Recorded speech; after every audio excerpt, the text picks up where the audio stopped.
राधे राधे सभी कृष्ण भक्तों को जय श्री कृष्णा, जय श्रीमन नारायण। कैसे हैं आप सब? आशा करती हूँ आप सभी लोग लड्डू गोपाल जी की कृपा से बहुत ही अच्छे होंगे और अपने अपने घरों में बिल्कुल स्वस्थ होंगे। तो यहाँ पर वीडियो में देख सकते हैं आप सभी लोग, सुबह का समय है और आज मेरे हस्बैंड लड्डू गोपाल जी को उन्होंने ही उठाया है और वही स्नान कराएंगे और उनको तैयार करेंगे, क्योंकि मैं लगी हूँ भोग प्रसाद बनाने की तैयारी में।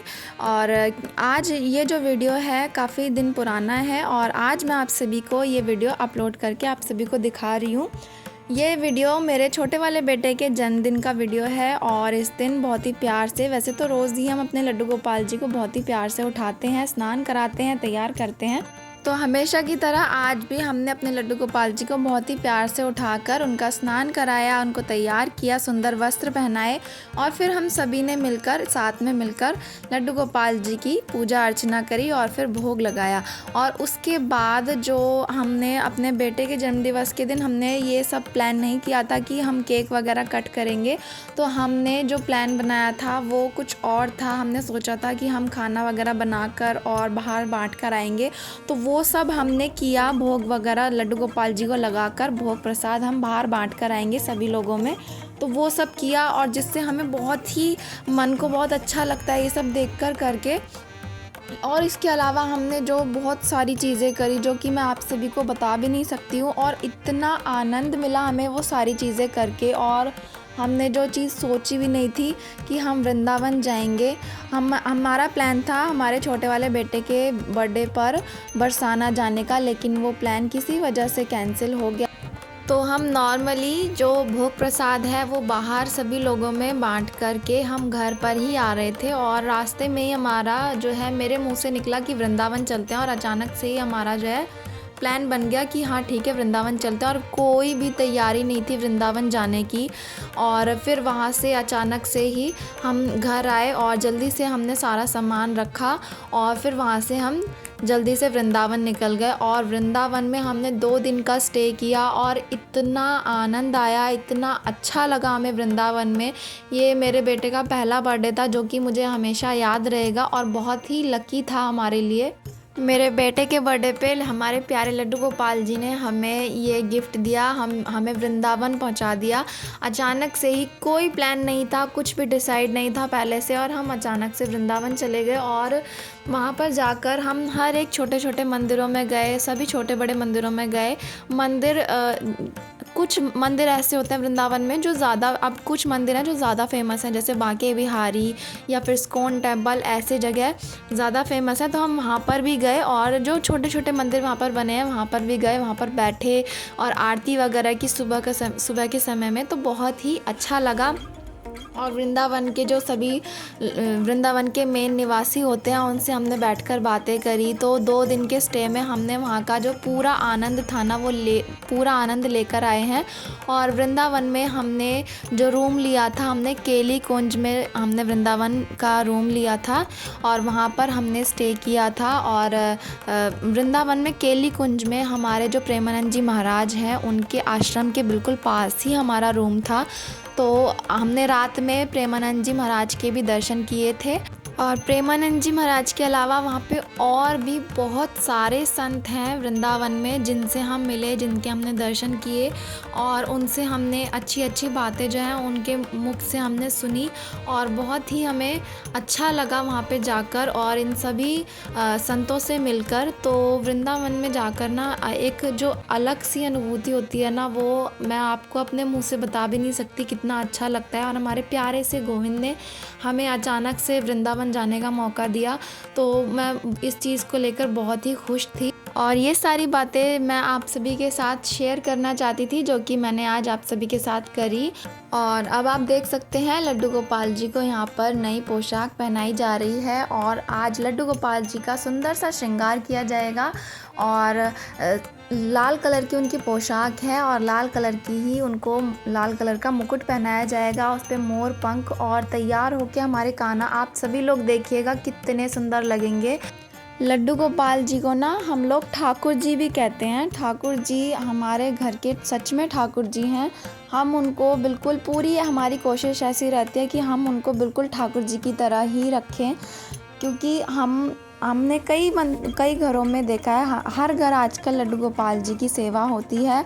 तो कई घरों में लड्डू गोपाल जी को मैंने जब जाती हूँ घर में, मैं देखती हूँ कि एक छोटी सी अलमारी होती है, उसी में लड्डू गोपाल जी सारा दिन, मंदिर में भी नहीं होते, मंदिर से अलग, क्योंकि कई लोग अपने घर में घर के मेंबर की तरह उनकी सेवा करते हैं, तो ये बहुत अच्छी बात है। लेकिन उनको एक मंदिर में नहीं, या फिर छोटा सा एक अलमारी टाइप का बना देते हैं, जो उसमें लड्डू गोपाल जी सारा दिन बैठे रहते हैं और वहीं पर उनका 2 टाइम का या जितने भी टाइम का भोग लगाते हैं वो लगाते हैं। लेकिन अच्छी बात है, लेकिन लड्डू गोपाल जी को मेरे हिसाब से हमें अपने घर में अपने घर के मुखिया की तरह रखना चाहिए। वो घर हमारा नहीं, हमारे लड्डू गोपाल जी का है, वही हमारे घर के जो है मेन मुखिया हैं। कई लोग अपने मुंह से ये बोलते हैं, लेकिन वो उनकी उस तरीके से सेवा नहीं कर पाते हैं। तो ये देखकर थोड़ा सा मुझे निराशा होती है। कई बार लड्डू गोपाल जी कई घरों में जाते हैं तो देखते हैं लड्डू गोपाल, हमारे तो ये ठाकुर जी हैं, हमारे तो यही हैं सब कुछ, और जाकर देखते हैं तो उनकी जो पोशाक है वो भी ठीक नहीं होती। कई बार फटी हुई पोशाक पहने हुए बैठे होते हैं। तो सबके अपने अपने भाव होते हैं, मैं किसी के भी भावों की जो है अवहेलना नहीं कर रही हूँ।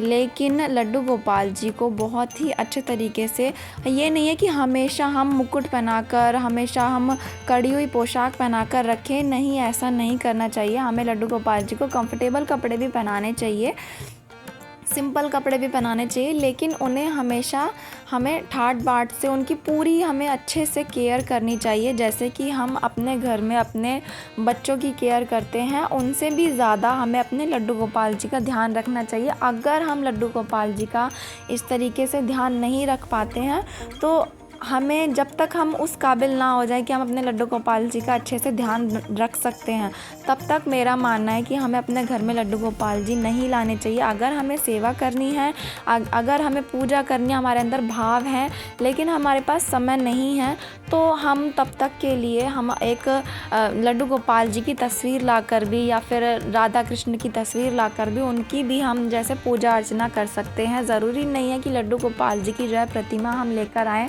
और उनकी हम सेवा ना करें प्रॉपर अच्छे ढंग से, तो ये मेरे हिसाब से ठीक नहीं है। लड्डू गोपाल जी अगर घर में आते हैं तो उनकी प्रॉपर सेवा करनी होती है, मतलब जड़ वस्तु ना मानकर हमको उनकी चैतन्य रूप में सेवा करनी चाहिए। हमारे मन में ये होना चाहिए कि हमारे लड्डू गोपाल जी को इस समय भूख लग रही होगी, हमारे लड्डू गोपाल जी को गर्मी है, गर्मी में तो हर एक चीज़ हमें चैतन्य मानकर लड्डू गोपाल जी की सेवा भावपूर्वक करनी चाहिए। तभी हमारे जो लड्डू गोपाल जी हैं ना, वो इस सेवा से खुश होते हैं। हम अगर मूर्ति समझकर उनकी सेवा करें, मूर्ति समझकर हम उनकी पूजा करेंगे, तो उस पूजा का, उस सेवा का कोई फ़ायदा नहीं होता। अगर हम भाव से, हर किसी के मन में भाव धीरे धीरे ही आते हैं, जैसे जैसे हम सेवा करते जाते हैं, धीरे धीरे अपने आप ही लड्डू गोपाल जी हमारे अंदर भाव भरते चले जाते हैं। पहले मेरे को भी ज़्यादा चीज़ें नहीं पता थी, और अभी भी काफ़ी सारी चीज़ें हैं जो नहीं पता है, लेकिन सेवा करते करते और अच्छी अच्छी बातें लोगों के मुंह से सुनते हुए और बड़े लोगों के मुंह से सुनते हुए सारी चीज़ें आ जाती हैं, और उनके लिए अपने आप भाव बनते चले जाते हैं, और लड्डू गोपाल जी के लिए हमारे मन में जो है प्रेम बढ़ता चला जाता है, और हम फिर उनकी चैतन्य रूप में सेवा करने लग जाते हैं। और मेरे पास कई सारे सवाल आते हैं कि दीदी आप लड्डू गोपाल जी को सुबह किस समय उठाते हो, रात को किस समय सुलाते हो, लड्डू गोपाल जी को भोग कितने समय लगाते हो, और लड्डू गोपाल जी को जगाते वक्त कौन सा भजन सुनाते हो, सुलाते वक्त कौन सा भजन सुनाते हो। तो इन सभी सवालों के जवाब मैं आप सभी को दे देती हूँ। मैं लड्डू गोपाल जी को सुबह उठाने का कोई एक निश्चित समय नहीं है। हमारे लड्डू गोपाल जी सुबह 8 बजे तक हम लड्डू गोपाल जी को उठा देते हैं, और क्योंकि अभी हल्की हल्की सर्दियां हैं तो 8, सवा 8 इस तरीके से हमारा समय हो जाता है। और जब गर्मियां होती है ना प्रॉपर, तो थोड़ा जल्दी हमारे लड्डू गोपाल जी की पूजा वगैरह हो जाती है, तो उन्हें जल्दी उठा देते हैं। तो सर्दियों में थोड़ा लेट हो जाता है, और जब ज़्यादा ठंड होती है ना तो हम थोड़ा सा और लेट करते हैं, क्योंकि लड्डू गोपाल जी हमारे बाल रूप में होते हैं, तो उसी समय लड्डू गोपाल जी को बाल रूप में हम सेवा करते हैं, तो उसी तरीके से हम उनको उठाते हैं। अभी इस समय हल्की सर्दियाँ हैं, बहुत हल्की सर्दियाँ हैं, धूप भी अब अच्छी खासी आने लग गई है, तो हम ज़्यादा से ज़्यादा 8 बजे तक लड्डू गोपाल जी को उठा करके 8 बजे तक उनकी हम पूजा अर्चना, सुबह की आरती कर देते हैं। और गर्मियों में हम 7:30, 7 बजे तक पूजा अर्चना कर देते हैं। तो लड्डू गोपाल जी को थोड़ा सा हम सर्दियों में लेट ही उठाते हैं और रात को हम 9 बजे 9:30 बजे लास्ट 9:45 तक हम लड्डू गोपाल जी को सुला देंगे। और फिर इसके बाद सवाल आता है कि आप लड्डू गोपाल जी को सुलाते समय कौन सा भजन सुनाते हैं, हमें क्या सुनाना चाहिए लड्डू गोपाल जी को सुनाते समय। तो आपको जो भी भजन, जो भी मंत्र तो नहीं कहना चाहूँगी मैं, आपको भजन जो भी आता है ना, आप लड्डू गोपाल जी को सुलाते समय सुना सकते हैं। वैसे मैं अपने लड्डू गोपाल जी को अब मैंने कुछ समय से शुरू किया है, जो कि मुझे भी अभी प्रॉपर आता नहीं है, लेकिन थोड़ा बहुत आता है, तो मैं वही लड्डू गोपाल जी को सुनाती हूँ, जो कि हमें लड्डू गोपाल जी को सोते वक्त बहुत ही प्रिय है। नैनों में नींद भर आई, लालन जी को नैनों में नींद भर आई। ये लड्डू गोपाल जी का शयन पद है, जो कि हमें लड्डू गोपाल जी को सुलाते समय सुनाना चाहिए। और लड्डू गोपाल जी को सुबह उठाते समय हमें सुनाना चाहिए मोहन जागरे बल जई है, मोहन जागरे बल जई है, जो कि सुबह उठाते समय लड्डू गोपाल जी को बहुत प्रिय है। तो यही मैं लड्डू गोपाल जी को सुलाते समय और उठाते समय सुनाती हूँ। और जब मैं फ्री होती हूँ, हमारे कन्हैया जी भी आराम से बैठे होते हैं, तब मैं उनको गीत गोविंद गाकर सुनाती हूँ, जो कि हमारे कन्हैया जी को सबसे ज़्यादा प्रिय है, गीत गोविंद।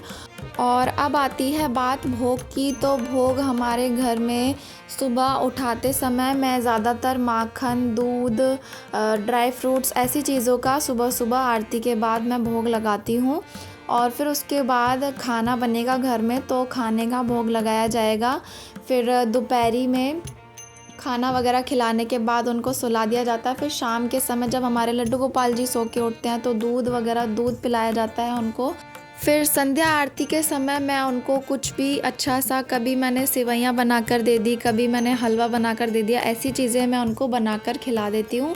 फिर उसके बाद खाने का समय होता है, जो रात का खाना होता है वो हम प्रॉपर जो भी घर में बनाते हैं उसका भोग लगाते हैं।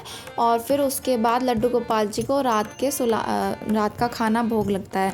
तो इस तरीके से हमारे घर में लड्डू गोपाल जी को भोग लगता है। तो यही सारी चीज़ें थी जो आज की वीडियो में हमने चर्चा करी। और आप सभी को आज की वीडियो अच्छी लगी हो तो राधे राधे ज़रूर लिखिएगा। फिर मिलेंगे नेक्स्ट वीडियो में, तब तक के लिए राधे राधे।